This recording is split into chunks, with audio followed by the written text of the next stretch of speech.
There are a lot of important aspects to any project. Perhaps the most important is figuring out what exactly it is to be done. Most projects that go wrong begin to go wrong here. It's worth spending some time to figure out how to get the stage right. This presentation and most of Chapter 2 assume that the project leader has major input into determining the project's direction and its related requirements. Often these are simply handed to a project leader, much like an instructor hands an assignment to students. Nevertheless, project leaders need to get a firm handle on all of these issues to really know what they are getting into, what they need to pull off for a successful project, and try to clarify and perhaps negotiate for the project's elements they need to be successful. A project mission statement is a brief statement of the ultimate purpose of a project. It should articulate the project's ultimate goal and attend to the project's timeline and costs. Mission statements help provide direction by providing an overall direction to the project. They may also help provide unity of effort and unity of direction among many different contributors. Projects exist because someone wants something to be produced. All projects, then, have stakeholders, those who are interested in the outcome and conduct of the project. Stakeholders play an important role in the projects that they are given a chapter of all their own, which is Chapter 6. We review some of them here and some of their interests. In reviewing these stakeholders, there are several things that are good to keep in mind. The stakeholder categories presented here are really roles played by others in pursuit of their interests. Often these roles overlap, as we will be discussing. Keep in mind, stakeholders are those who have a stake in the project. The client is the one paying for the project. The project exists because there is a client for its outcome. Clients usually want their needs met by the project as soon as possible for as little cost as possible. The host organization is the organization that supports the project. It provides the core personnel and other resources so that a project can be completed. The host organization also wants a project to be successful for the client, but wants to make sure that it is making a profit out of the project and that the project does not disrupt the organization's operations. Often an organization is both a client and a host. As a client, an organization may want something done for itself. As the host, the organization provides the resources to get its own project completed. The project team are those people assembled to actually do the project. A key interest of project teams is that they can succeed in pulling off the project, given the cost, time, and other constraints imposed by the project. End users are those who will actually use the output of the project. End users would like the project's output to be useful for them. Projects are rarely self-sufficient and need resources from outside the team to complete the project. The mission statement is an important first step in determining what a project is supposed to do. It remains vague, and the project requires further specification to know exactly what is supposed to be done. Project objectives and deliverables serve this end. I have found that project objectives and deliverables are sometimes hard to separate out. They are, in fact, closely related. Project objectives are the outcomes necessary to achieve the project's mission. Let me state that again. The project objectives are the outcomes necessary to achieve the project's mission. Projects are supposed to achieve some end, produce a product or a service that will accomplish something for a client. Deliverables are the products and services to be produced by the project. Let me rephrase that one more time. Deliverables are the products and services to be produced by the project. How project deliverables are defined in terms of project objectives and what those objectives are is something that the project leader needs to pay close attention to. Leaders need to be careful not to promise too much. The management of client expectations is an important leadership function, and it starts right from the beginning of the client-project relationship. As we said earlier, project objectives and deliverables play a number of important roles in a project. Clients often have a vague notion of what they want to achieve.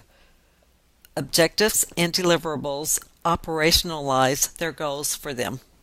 They bring vague notions of what a client might want done to concrete, real-world products and services. Objectives and deliverables also give the project team concrete products and services to produce. In Chapter 3, we will see how these can be broken down into specific tasks to assign to team members. Earlier I stated that stakeholders have interests of their own. Often these interests come into conflict with one another. Objectives and deliverables confront stakeholders with concrete outcomes that must be approved rather than vague goals that each stakeholder can interpret in his or her own way. This is established early in the initiating stage of a project. Once deliverables are specified, the three basic parameters of any project must be estimated. It's the project scope, the cost, and the timeline. A project scope is all the tasks necessary to produce the deliverables. More precise specifications of actual project tasks may wait for further planning, but initial estimates are necessary to see if the project is doable. Initial estimates help determine resource requirements.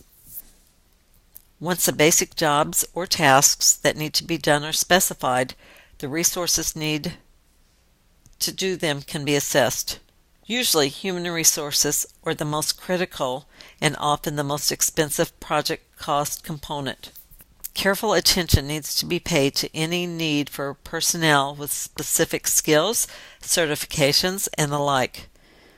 Any material resources and equipment needs to be assessed as well. Other resources commonly overlooked include authority to conduct the project operations and any information that may be needed as a resource.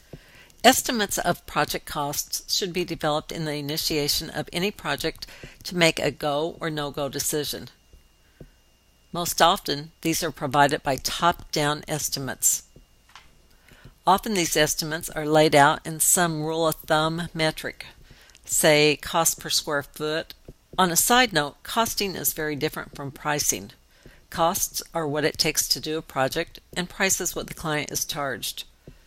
Prices are rarely determined by the project leader. Total costs are the bottom line and the figure needed for a go, no-go decision. Initial estimates are always risky. Projects are unique endeavors and their true costs are yet to be fully discovered. One has to be extremely careful about estimates of project costs. They have a habit of becoming promises. Care must be taken in providing initial estimates to stakeholders. Clients and host organizations often work to keep costs down and often are not sensitive to the actual cost of a project.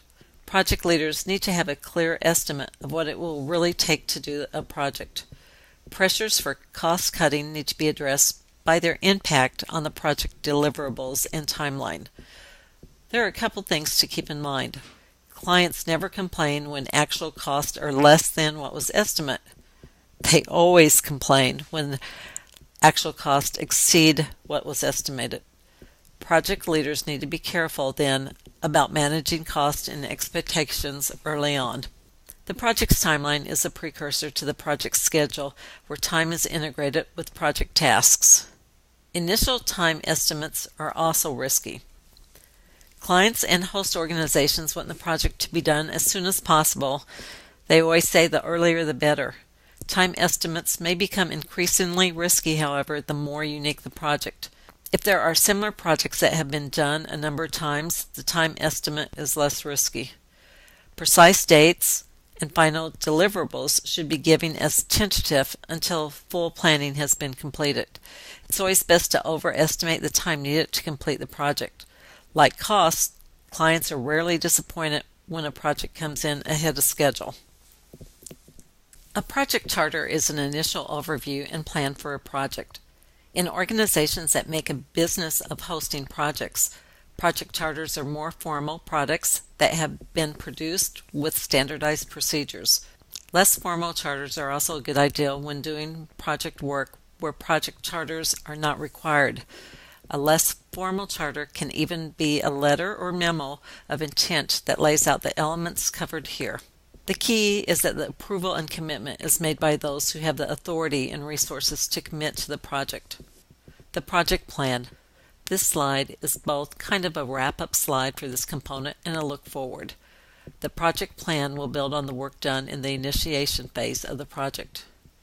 It provides a kind of objective, too, for project leaders to achieve in planning their project. The project's mission statement, objectives, and deliverables. These three elements ultimately drive the project, and all project components come from them. A complete work breakdown structure is needed. We cover this in the next chapter. This is a complete compilation of all project work. Together, the elements of the WBS, or the work breakdown structure, constitute the true planned scope of the work. The project schedule is the timeline for the project committed to the tasks to be done. It can be thought of as the time budget of the project. In order to produce a true cost estimate of the project, all resources must be accounted for. Special and unique or hard-to-get resources need special attention. The project's budget is the allocation of all project costs to specific project work. The major risks of a project are those that threaten the project from being done on time and on budget. A related risk is the risk of falling short of quality specifications for the deliverables. In the next two chapters, we will cover the risk assessment.